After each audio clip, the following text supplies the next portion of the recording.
Hi friends and sisters, welcome to our Mehendi channel.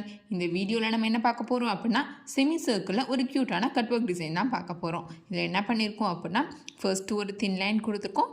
Thin line கொடுத்துட்டு spiral போட்டுட்டு சுற்றி petals கொடுத்துருக்கோம். Petals கொடுத்து ஒரு பெரிய ரோஸ் பேட்டர்ன் வரைஞ்சிருக்கோம். அதுக்கப்புறமா சுற்றி என்ன பண்ணியிருக்கோம் அப்படின்னா குட்டி குட்டியாக லீவ்ஸ் கொடுத்துருக்கோம். லீவ்ஸ் கொடுத்ததுக்கப்புறமா இந்த ஒரு செமி சர்க்கிள் கொடுத்துட்டு உள்ளுக்க ஃபில்லிங்ஸ் கொடுத்துருக்கோம். ஃபில்லிங்ஸ் கொடுத்ததுக்கப்புறமா கீழே ஒரு லைன் போட்டிருக்கோம். ஹம்ஸ் கொடுத்துருக்கோம். பேர் டிசைன்ஸ் கொடுத்துருக்கோம். அதுக்கப்புறம் குட்டியாக ஒரு லைன் போட்டுட்டு தின் லைனாக இருக்கணும். இந்த லைனுக்கு மேலே குட்டி குட்டியாக ஒரு வெர்டிக்கல் லைன்ஸ் போட்டிருக்கோம். அதுக்கப்புறம் இந்த செமி சர்க்கிள் மேலே டாட்ஸ் வச்சுருக்கோம். ஸோ இதுதான் நம்ம கட் ஒர்க்கோட செமி சர்க்கிள் டிசைன் இன்றைக்கான வீடியோ. நம்ம வீடியோ பிடிச்சிருந்தது அப்படின்னா நம்ம சேனலை சப்ஸ்கிரைப் பண்ணுங்கள். நம்ம ஃப்ரீயாக மெஹந்தி கிளாஸ் ப்ரொவைட் பண்ணிக்கிட்டு இருக்கோம். விருப்பம் இருக்க ஃப்ரெண்ட்ஸ் அண்ட் சிஸ்டர்ஸ் கீழே கொடுத்துருக்கோம் வாட்ஸ்அப் குரூப்பில் ஜாயின் பண்ணிக்கோங்க. ஃபர்ஸ்ட் ஜாயின் பண்ணுற 500 ஸ்டூடெண்ட்ஸ்க்கு நம்ம ஃப்ரீயாக தான் மெஹந்தி கிளாஸ் ப்ரொவைட் பண்ணுறோம். Thank you friends and sisters. See you in next video.